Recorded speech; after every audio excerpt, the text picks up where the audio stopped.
Welcome back, everybody. It's time to decide who gets the third spot in the Final Four here. It's going to be either a Protoss player Classic or a Terran player GuMiho. Surprisingly, it's Maru versus Reynor in the losers match, which is coming up next. Maru has elected to play Protoss, at least so far, versus GuMiho. That was pretty hype until it fell flat on its face. And I don't know if he's going to play Protoss again. I don't really know what to expect going into this. Definitely a plot twist here. Yeah. In not just this season of GSL, for the whole scene of StarCraft 2. We haven't had Maru pick Protoss, so that's kind of crazy. Yeah. I mean, it did not go well, but I'm glad he tried it. It was a, it was a treat to watch. It was fun. It was cool. But I guess it's harder than it looks, isn't it, Maru? Yeah, wow. I guess Protoss really is a difficult race. I guess it isn't just an A-move race, huh? But I'm excited for this next match, Classic versus GuMiho. We just saw GuMiho win a TVP pretty convincingly against one of the best StarCraft 2 players of all time in Maru. I wonder if he's going to be going for kind of the same strategies here against Classic. No, really, I do wonder, because GuMiho's always kind of played this more aggro style of TVP, where it feels it's a lot more tactical in the early game than some of the other Terran players, where he really likes to go for like double gas openings. He likes to lean heavily into like 1-1-1 kind of harassment, whether it be with a Cyclone drop, whether it be with Cloak Banshees or Liberators or any kind of possible shenanigans. And so I'm curious how that's going to fare well into Classic, who right now just feels like he might be the best macro Protoss player that we have in the world right now. I don't know if he is the best Protoss player. Some players in Korea, like Rogue, are saying that they think he is the best in the world. Yeah, I've heard that. But certainly in terms of stability and standard macro play, Classic is probably your guy. He seems to have completed the puzzle. He knows how to go from A to Z, early game all the way to end game here. But PvT is a much more explosive matchup. Will Classic play more of a Poppy style, or is it going to be kind of that withdrawn, slow, smothering way to take the matchup on? We're going to find out here as we go into the third best of three here in Group B. Second to last day here of this season of the GSL.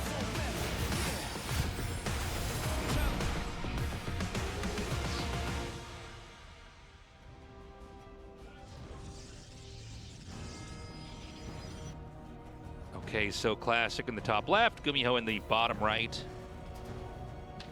And yeah, I mean, let's see what Classic is going to show us here. GuMiho, you know, he plays a very engaging style. He likes to kind of get out there and get in the other player's face. He's got a lot of very cute openers that can create unique situations. It wasn't shocking to see what he did in Game 2 versus Maru, you know, kind of just getting the Cyclone out. He did like a kind of a little bit of a pressure drop, threatening something in the main, and then he just loops right back around to the entrance. And his control, by the way, has been spot on. Yeah. We've had a couple times where it looks like maybe he'd lose one Marine, which isn't the end of the world, and he won't even let that happen. Yesterday's builds on ladder and somehow got demoted to Bronze 4. That is the worst. Yeah, StarCraft 2 ladder is a cruel mistress. Yeah, yeah. No, you'll be watching a big tournament, be like, oh yeah, that looks fun. I think I get it. And then you get online, you're like, nope. Or you'll want to try something and the game just goes in such a different direction. You're like, I don't even know, man. Well, so Classic going to move this probe up into the ramp here of Terran, spot the double gas, or not double gas, spot the double supply depot, and should be able to just glean from that this is going to be some kind of tech-based opening. Right. Second supply depot basically almost always telegraphs that it's a 2-gas opening, and we do have the factory follow-up here for GuMiho with that Reaper. And so it seems like it will be one of those tactical plays. Now, I feel like, I know that GuMiho just played against Maru in TVP, and obviously Maru is not the Protoss player of the caliber of Classic. Right. But I do honestly think that GuMiho's approach in that series kind of indicates where his TVP is at. You know, I feel like he actually did show Maru some respect with his build order selection and going for actual timing attacks there in TVP. And I wouldn't be surprised if we saw basically the same kind of approach here against Classic. Like whether that be a siege tank timing attack, whether that be, you know, Cyclone drops or just some kind of early push. Oh, this Reaper just barely fast enough to get out. Oh, the Stalker, I think, is it going to get that last hit? Adept should. The Adept will get him. Nice. It's always such a relief as Protoss when you kill the Reaper. Oh, it's also a source of pain when you don't. Yeah, I know. When it just gets away, you go, all right, well, I guess it's just out there on the map. Forever. Forever. It's going to scout me or come in my base later and kill workers. Oh, we actually had a second Reaper built here by GuMiho, and he's going to come in with a Hellion. Classic barely missed this with his Stalker, and so these units are going to basically get free reign here. There is a probe that was going to try and throw down a Gateway, but with this kind of awkward timing, GuMiho coming in with a Hellion and a Reaper is going to be able to get at least 2 probes. I think maybe 1 or 2 more might be in the cards. Oh, my God. Oh, dude, this Hellion, it's so low on HP. 3 probes going to fall. Now, on the other side of the map, Classic did push cross-map with an Adept and a Stalker. Was he actually killing the SCV? I think he's attacking the command center. Yeah, the SCV's already dead, so I'm sorry. I thought it was still building for a second. Now, Command Center is just taking a ton of damage right now. GuMiho mostly focusing on microing this, but of course, when you go for like a double Reaper opening like this one, you don't really have the units to deal with this. That Command Center going to get very low on HP. Now, fortunately here for GuMiho, the Siege Tank is going to be able to disperse this incursion on the Terran territory. The tank is pretty good at fighting, not sieged up. Yeah. You don't see it very often, but it can do perfectly well there. That Reaper, by the way, got away. Definitely annoying. He's going to go for a quick pickup here. I think the Shade should have seen that. I think it might have been barely out of vision. Shades have... yeah, no, they have painfully small vision. Oh, the Stalker's certainly going to see it, though. Yeah, but the Stalker is going to have to chase it now. And, you know, this is GuMiho just trying to stay active on the map. I would love if he just killed this Pylon or Cybernetics Core over here. Oh, you're going into the main base, GuMiho? I thought he was going to drop in the low ground here. This might be a little bit too ambitious. So he's going to boost out, but he could be intercepted by these Stalkers down here. Yeah. A nice warp in over there. I really like that. And that was an overextension for sure. I am surprised that he went into the main base like that. Yeah, that was kind of a win more move. Mm-hmm.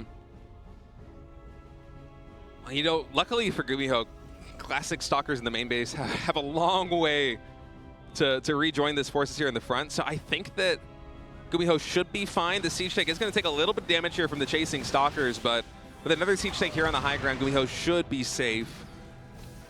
It's not the disaster that it potentially could have been, but... Now, he can set up for another push like the last game. He's got 3 tanks. I'm always amazed that Terran can pull these little pushes off, but, you know, if you get things in the right position and control stuff correctly, you can do a lot.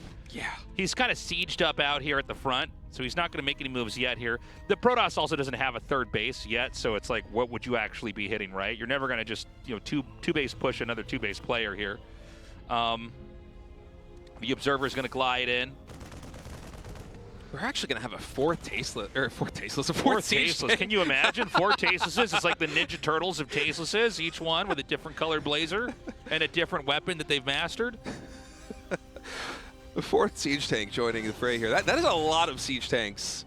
Like, if GuMiho goes for a push and is able to basically knock on the doorstep of Classic, oh my God, he certainly is going to with this SCV pull. There is so much firepower here.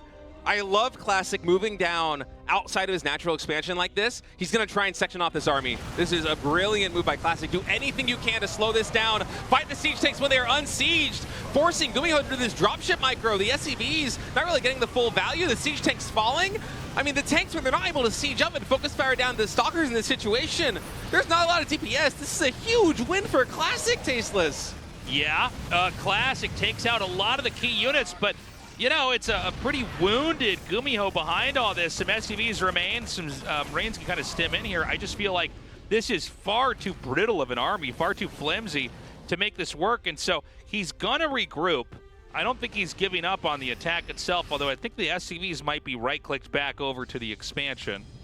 I think he might just be retreating. He's going to go for a drop ship instead. He's going to go for a drop move here, so he is going to send the SCVs back. So, I mean, this is pretty bad here for GuMiho. That Classic with just a brilliant move, identifying the situation and recognizing if GuMiho gets sieged at my doorstep, it's a problem. But if I can meet him in the middle of the map, it'll be a huge win. Oh man, even the Zealots coming in, not giving any ground to GuMiho with this drop. And now Classic, he's going to get the 3rd base set up. Blink is about to finish. Additional gateways are coming online. Archons are morphing in. SCVs are coming here. Archons are pretty good against SCV pulls, Tasteless. Yeah, they will melt those, no problem. That's only going to give you a little bit of extra time to do damage. He sieges up.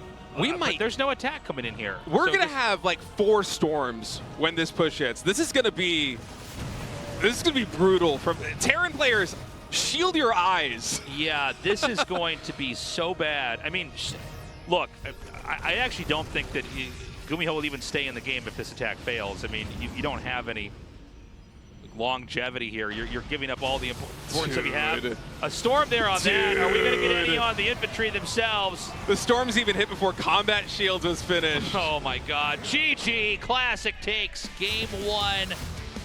And kind of a fail set there from GuMiho. Yeah, I see GuMiho talking to himself right now. That was a bad game. That was like everything that he did played right into him. He's like, man, this worked against Maru. Why didn't it work here against Classic? Yeah. But really, I mean, Classic just with a beautiful read. Because if those siege tanks are actually sieged, and they're utilizing the terrain either outside of the third base or outside of the natural expansion of Classic, if Classic just lets GuMiho get entrenched, that fight looks completely different. But instead, he basically just caught GuMiho completely unaware with a really fast charge timing too. And when he pushed in like that, you're never going to be able to actually siege up those tanks on the front line with charge zealots basically right in front of him. So, I mean, GuMiho, he needs to use the medevacs to lift and move instead of to heal. The siege tanks, they're not doing the splash damage, not getting the big hits on the stalkers that they need. And then Classic just rides that momentum beautifully to seal out the game with some smart tech choices. And now he is one map win away from going to the round of 4, Tasteless. Am I? Uh-oh. Did I cut out again? I believe so. Well, I think I did. Guys, let's see. I don't know if you guys are experiencing some of the audio issues we're having here, but even right now I can hear myself dropping in volume. I guess let me know on Twitter if you're having the same issues, guys, as we're having up here. But yeah, I can't hear myself right now. I think I'm still going through. Anyways, I'll cast as if I am in a normal situation. We've got GuMiho down here in the bottom left and Classic here in the top right. Yeah, and so for GuMiho thus far, he's been mostly just going for these timing pushes. I mean, I know I say mostly, and so I'm pulling a little bit from the information we gathered between GuMiho and Maru in that opening series. But the 2 gas in these like 1-1-1 or 2-1-1 plays really are his forte. And I feel like Classic in that game number 1 made a very smart adjustment going into charge so quickly and also being very proactive with his scouting on the map. First with the initial Stalker and the Adept that moved across map to, see the command center timing, see what units are coming out of the factory and the barracks to defend against that pressure. And then also just coming in with the Observer so quickly too. I mean, the fact that Observer was able to identify the SCV pull from GuMiho immediately gave all the information that Classic needed to basically position his army in a way to absorb the impact as best as possible. And if Classic continues to play in such a proactive defensive manner, like proactive in terms of gathering information, identifying the threats, and then just dealing with them defensively the way that he did, I mean, we see again another double gas opening coming in here from GuMiho with no second command center. I think GuMiho is going to have to come up with something a little bit more tricky, a little bit more crafty than we saw from him in game number 1 if he's going to try and do like a lake sweep here on Classic and gain an advantage in map number 2. So far, Classic is, just tacking into that first Adept here. It looks like we're going to go into that kind of 1-1-1 play that we've seen a lot of here in PvT. There's a lot of different ways you can organize your units and little harasses you want to do in this matchup here. I think that GuMiho, if we go back to that previous game, he was doing great until he overextended with the medevac that had the 1 tank and I think it was 3 Marines and a Reaper, something like that, maybe 4 Marines and a Reaper. He kind of went into the main when I thought maybe he could try to harass on the outside. Some of those tiny harasses, they're good even if you get like a probe or a stalker or anything like that, because those little paper cuts can lead to a lot of damage later on when you do this actual attack. And sometimes it's just 1 or 2 extra siege tank shots and a few stalker shots that fire, but they miss the Marine because it gets picked up by the medevac, and that's enough to snowball a fight. Yeah, but it is a double-edged sword, right? As we saw. By the way, Adept coming in here, we'll be able to snipe the SCV, but that's it. Just going to delay this command center a little bit. He didn't glean really too much more information than that. None of the factory units were revealed. But going back to the point that you made, Tasteless, the dropship, it wasn't as big a disaster as it could have been. At the end of the day, what did GuMiho really lose? It was just 1 medevac. But a lot of these Terran timing pushes, although they are so scary and so difficult to deal with, and it's why sometimes, I mean, for GSLs in the years past, it's very often just a killing blow. There is this massive potential, but things really need to go to plan for that to work. It's not the kind of thing where you could be throwing away starport units like the medevac and still expect your timing attack to have the same kind of power that it normally would, especially because Classic is saying that, and he's also gathering information on exactly where you are at. You know, he sees that dropship coming in, and he's like, okay, clearly you're going to be doing some kind of siege tank play. This is probably going to culminate in a push because I know this was a 2-gas opening and not a more macro-oriented, you know, racks expand opening with a second gas. And, you know, from that position, Classic was able to just navigate the game beautifully. So here the adjustment in from GuMiho is going to be a Cloak Banshee opening instead. So it seems like this might be something a little bit more harassment-oriented than it is a killing blow-oriented, which I think here against Classic is probably the better play. Although, you know, if the Banshee damage does start to add up, this could also very easily lead to another siege tank push as we saw against Maru and against Classic in game number 1. Okay, so he's going to come up now with this Banshee, and he might even try to get the pylon out here. There is a second backup pylon just to make sure this doesn't get unpowered. I like that setup there by Classic, kind of ensuring that things don't get shut down outright. And the interception's going to come in again, man. I mean, he's going to be able to, he actually bounces that Stalker into the, oh, what? Oh, what? Okay. That was crazy. Killed the Cyclone and then almost lost everything to the Marine tanks. Yep, now Stalker's here in the main base. There is an Observer. I don't know if there's one on the field right now. One is in production. Okay, no Observer on the map. So this Banshee basically getting free reign in the main base of Classics. I mean, look at all these probes going down. Finally, the Observer is done, but 6 probes in total going down. And I think here in the middle, the siege tank, I believe, looking at the minimap, was able to survive. So the army trades generally trending in favor of Classic, but a lot of damage done economically here to the Protoss player. So funny, he got that one Stalker that was low on HP. On Marines on an A move going back. Well, Terran's going to pull back inside of his natural, siege up, and try to play it safe. It's going to be the Protoss' turn. Try to come in here and get something done. It is going to be Observer Stalker, so he could try to go into the main. He might just try to blink in here, and that's exactly what he does, showing Maru how it's done. Yeah, I mean, that was a beautiful play, too, leading with a 1 Stalker, knowing that it's going to be absorbing most of the impact. And, oh, another blink in there by Classic Snipes, the second siege tank of GuMiho. The SCVs are getting pulled, some nice blink micro as well. Focusing down this Banshee, the pylon is not going to go down. I think, oh, he's barely going to miss this, and now they're in Stalker jail. He's blinking forward, trying to chase this thing down. Stalker prison planted over there. Oh, man, the Banshee barely able to survive because of that. Oh, nope. Hold that thought. Never mind. One more Stalker coming in on the outside, able to clean it up. And, man, Classic just really in control of this game. You know, whenever you're building siege tanks like this, as the Terran player here as GuMiho, you're hoping to build up to some kind of moment where you can really get a lot of advantage of them, ideally in some kind of push. And so for Classic, just coming in with a Stalkers like this and shaving away siege tanks, it gets a lot of damage done. I mean, the momentum here for GuMiho in terms of the army development, the Banshees have been good, but besides that, it's just been a really troubling time here for Terran. So, you know, Terran, every time they come out on the map, they're getting punished. And it's not looking pretty. I mean, Protoss is getting up onto 3 bases. We've had a decent number of important units that were picked off there. Banshees, tanks, a couple of Marines. And that Psy Storm is being upgraded. And the Psy Storm basically negates any kind of, forceful attack where the Terran slams into the Protoss. The moment that you hit with everything, the Psy Storm punishes that, it melts that. Which makes it a lot more complicated for Terran to try to get in there. So I think that Classic's going to be in a pretty comfortable spot now. Yeah, I mean, just the fact that he's basically been able to parry these small attacks by GuMiho, with the exception of the Banshees, which were able to get quite a bit of damage done, means that he's going to be here at 8 minutes with Charge, with Blink, with Storm, and with a lot of Templar, which I am certain he has been charging up with a new Nexus Energy recharge ability, which means there's a lot of Storms, and I love this also by Classic. Just anything you can do to chip away at the Terran army, like killing a couple of these Marines, especially before they have combat shields, is so much value. And this is a very Marine-based army, too, here for GuMiho. So once these Storms come in, I think we're going to have 2 in the Warp Prism. There's 2 more that are on the field. There are so many Storms available here to Classic. And GuMiho, unless he's basically perfect with his micro into these units, is going to be hard-pressed to survive, really. Yeah, I mean, I love that he was even getting damage off and taking out the couple of Marines that were there without losing any hull on the Stalkers.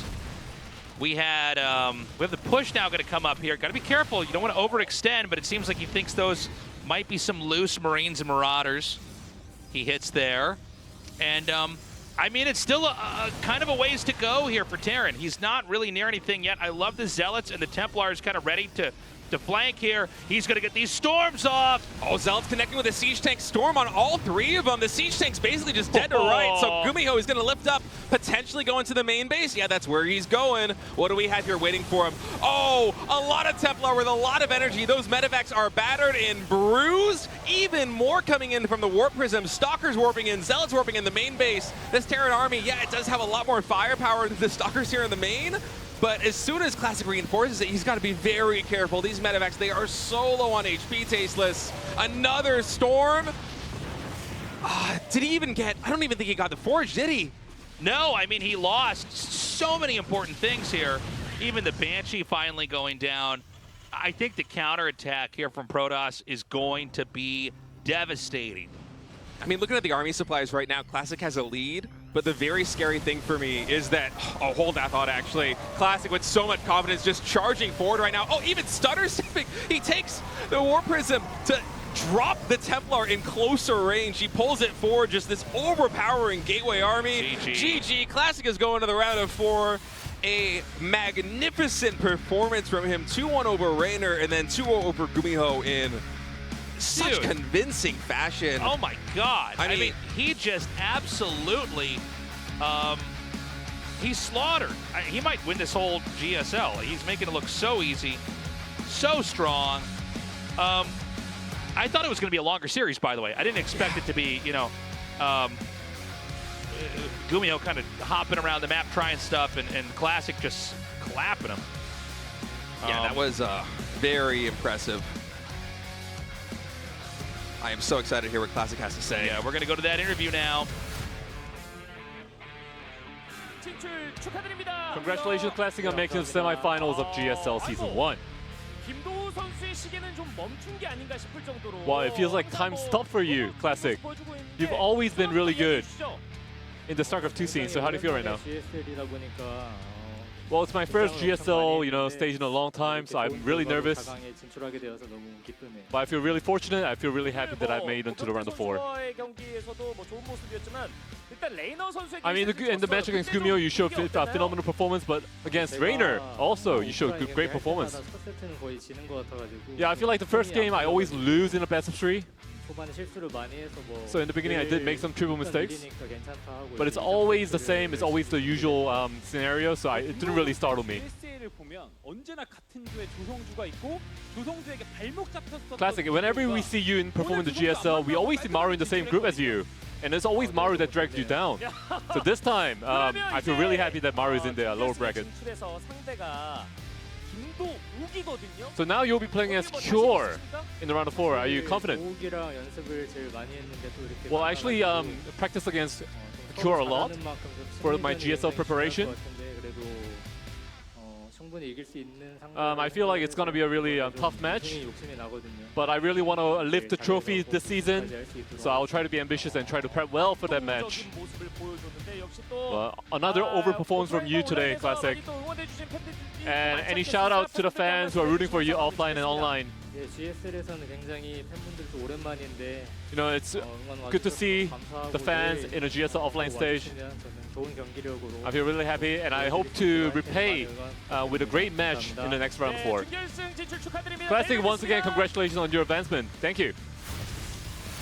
He looks good, man. He looks really, really good. I mean, I would not be shocked if he takes the whole thing, honestly. Yeah, I mean, it's pretty exciting right now. They're going to be going into the round of 4 tomorrow with 2 Protoss players, Hero and Classic, on opposite sides of the bracket, too. We could have a PvP finals. Oh. We have not had that in... Yeah, I don't know how long it has been. Is it Seed? MC? No way. It cannot be that long ago, was it? I'd have that to was check. Like what? That was PvP finals at GSL ages is not ago. something I think about very often. No, there has to be something in between there. Yeah, maybe. I mean, don't know. There's been so many years of GSL, it's hard to remember all the finals. But I feel like PvP, yeah it possibly could have been PvP's pretty CMC. rare, right? I mean, we've had a decent number of ZVZs, and we've certainly had TVTs. Anyways, guys, we'll be right back with the losers match. Don't go away.